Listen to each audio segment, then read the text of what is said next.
Hello and welcome to Let's Talk. Today we're at Commissioner Angelo Castillo's office because he has a proposition for Pembroke Pines that I think is really an important one and you should know about. We need to talk about vote by mail. Tell me how that came about. It's not the first time this has come up. No, it isn't. About 6 years ago, the city of Pembroke Pines, at my request, sent a resolution to the governor of Florida. Charlie Crist was the governor at the time. And we offered the city of Pembroke Pines as the pilot city for the state of Florida for the implementation of vote by mail, which is a very different way of voting and a much more cost-saving and effective way to vote in terms of voter turnout than we currently have now. We didn't get a response to that resolution. So now before the City Commission is my resolution to ask Governor Scott to do the very, very same thing. Vote by mail. It was good 6 years ago. It's just as good today. Well, it's an even better idea for today than it was then, and I'll explain why. Back then, the percentage of people who were voting by mail or absentee ballot, as we call it now, right, was significantly lower than it is today. It's not unusual today to see absentee or early voting coming in at nearly half of all votes cast. So people are getting more and more used to that. Some years after the resolution, I wrote and worked closely with the Broward Supervisor of Elections, Brenda Snipes. Dr. Snipes is a wonderful individual. And I brought Sue Gunsberger, who was our county commissioner at the time, into the discussion. And the discussion was about, hey, how do we figure out how to get more people voting by getting the word out about absentee balloting, getting the word out about how easy it is to vote from your home. And that became a whole initiative that together we implemented, not just in Pembroke Pines, but county-wide. And today, we're seeing tremendous numbers of people voting.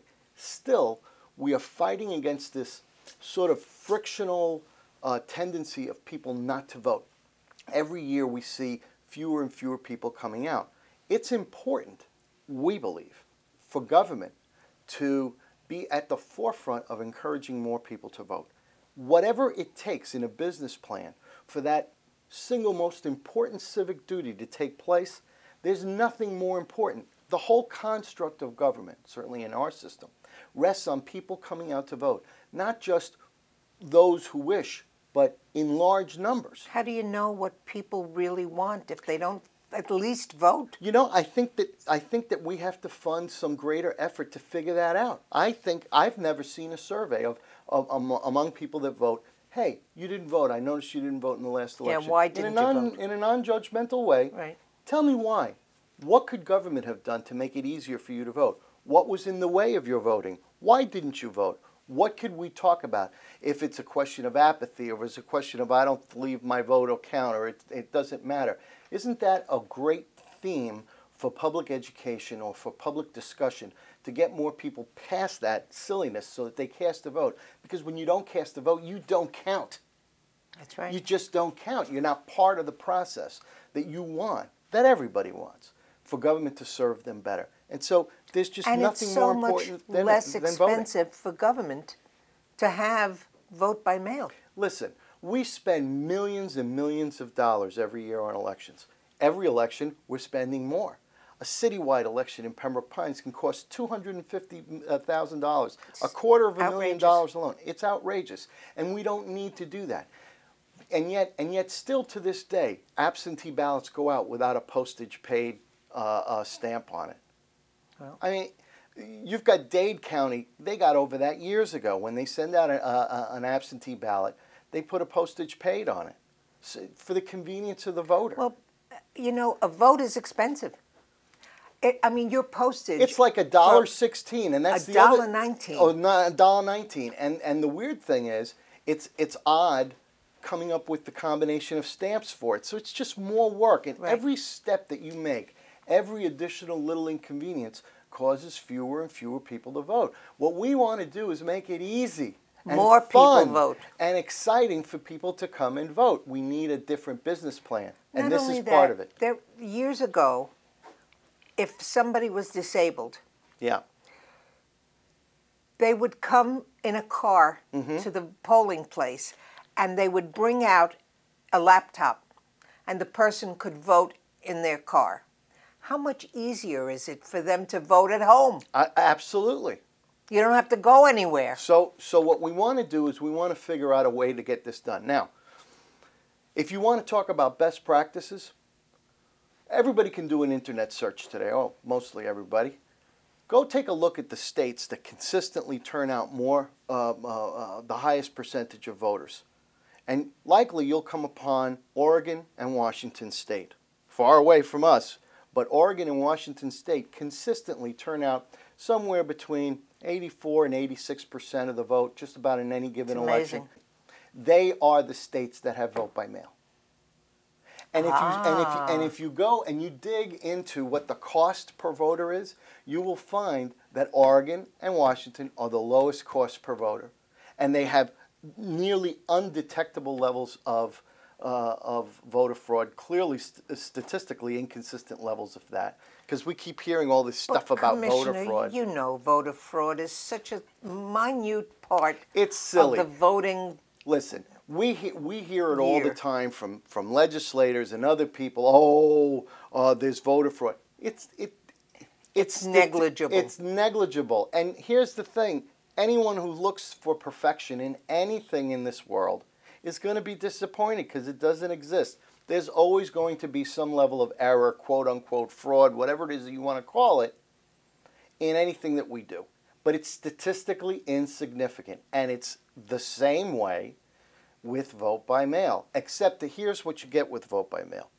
You save a ton of money that you can either use for other things or to encourage and organize people to vote. I'm not talking about partisan encouragement. I'm not talking about voter education. No. I'm talking about everybody the same way. It doesn't matter what party you're in or what candidate you want to vote for or what issues you prefer.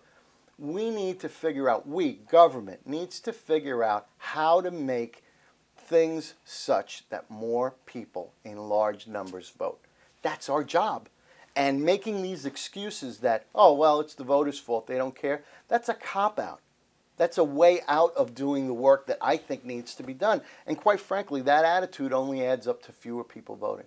So if we look at it from another perspective, and here's sort of a tongue-in-cheek example. I would never suggest this in real life, but it's an example merely to illustrate a point, okay? If all the people who are in government right now, who are paid to work in elections-related offices, were paid on a commission of how many votes would generate, I guarantee you they'd have a different business plan.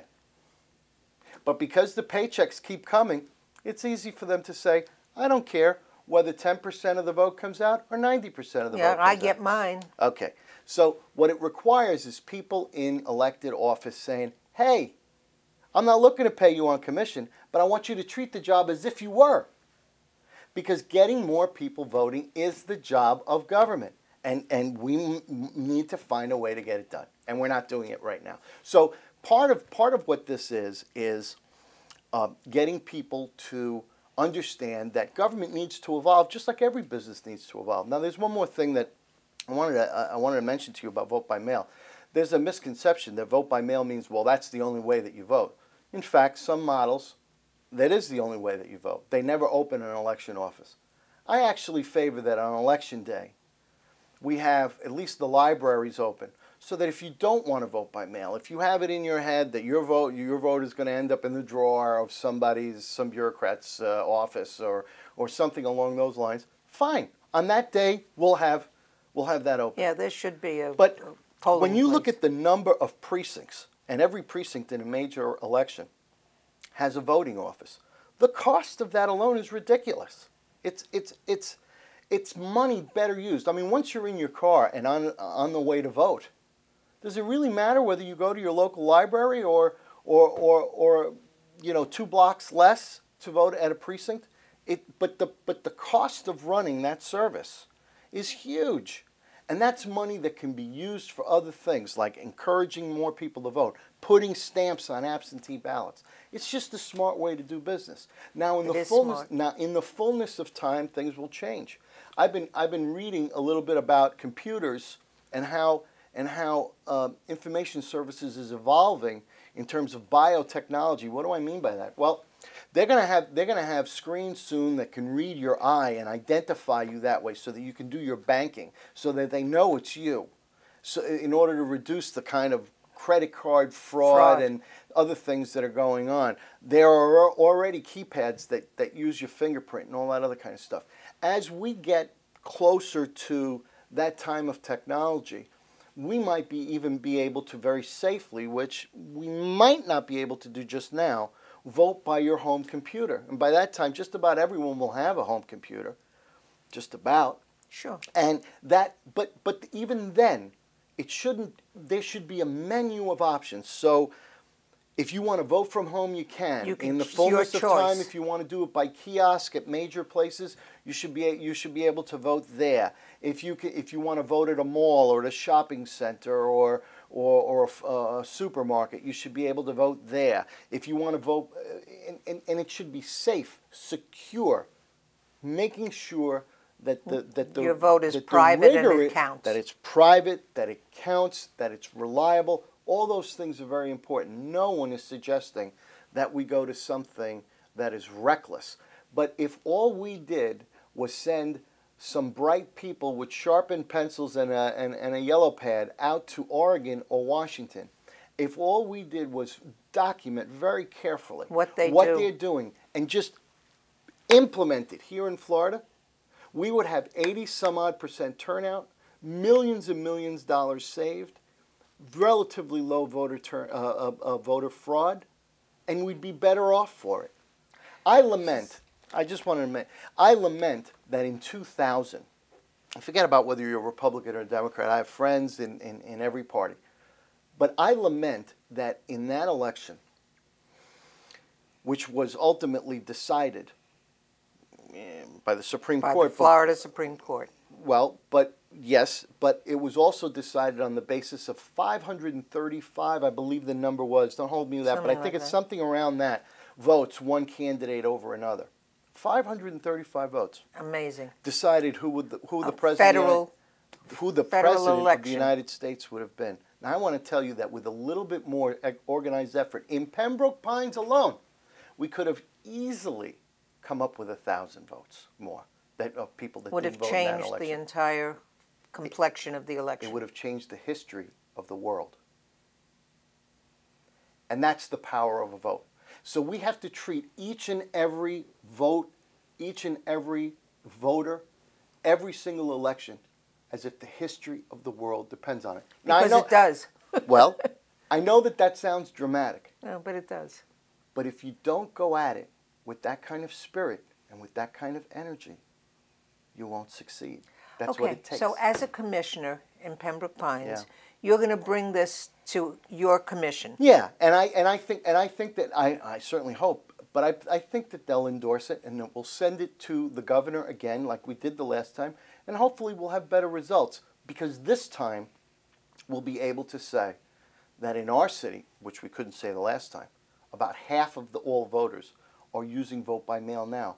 Let's get the other half, and let's increase voter turnout, and let's lower the cost so that we can do this more intelligently. And those are all good things. I mean, why would anyone be against it?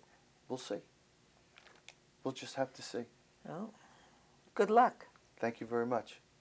I think it's a very worthwhile, very important issue, and I'm glad somebody's on top of it. And I'm glad that we have good people like Dr. Brenda Snipes Yeah. at the Supervisor of Elections Office, who wants to see more people voting. And I'm very thankful to her for having worked with me the first time to expand voter turnout. And I'm very proud of that. I'm actually, I'm going now, in March I'll start my 11th year in office. Wow. It goes by so fast. Time flies when you're having fun, huh? And modestly speaking, there have been some things that I've been proud of during my time in office. Sure. Nothing has had more of an impact on all of Broward than this business with the vote by mail. And it's simply because I got passionate about it. I saw it and I got passionate about it. And I'll tell you who turned me on to it in the first time. I'd never heard of vote by mail before until I heard it from a good friend of mine who's a member of the Broward chapter of the League of Women Voters. League of Women Voters. The most respected group when it comes to elections. There is nothing more, no group that is more respected, more objective, more independent, frankly, in my opinion, more knowledgeable than the League of Women Voters. And they endorse vote by mail as a system that will improve voter turnout nationally. So, I mean, what I'm hopeful for is that we will continue to evolve and progress and move forward in the area of elections. And I'm delighted that we, as the city of Pembroke Pines, live in a neighborhood, in a municipality that isn't afraid to speak up. And that's what I would say to every one of you who's watching the show today. Come to City Hall and tell us what's on your mind at every City Commission meeting, which are regularly scheduled for the first and third Wednesdays of the month, starting at 6:30. There's always an opportunity for residents to come forward to the podium of the city, right there at City and City Hall chambers, to say whatever's on their mind. Tell us what you like. Tell us what you think we can do to improve. We believe in Pembroke Pines that government works for you, not the other way around. But you have to tell us what's important to you. And what we do is we work very, very hard to achieve those outcomes. So don't be afraid. Come in, sign up, come up to the podium and tell us what's on your mind. I guarantee you, you will hear 5 commissioners, you will hear staff who will be very attentive and very respectful of what you have to say, and we'll never forget it. Maybe we can get it done, maybe we can't. But your At least you'll try. That's right. Your role in telling us what's on your mind is what makes our city better, and I can't be prouder to be your neighbor and your representative. Commissioner Castillo, thank you so much. That's my pleasure. Talking to you is always such an intellectual stimulant. For OCTV, I'm Elaine Kugelman, and thank you for joining us today and listening to Commissioner Angelo Castillo and his very important initiative on vote by mail.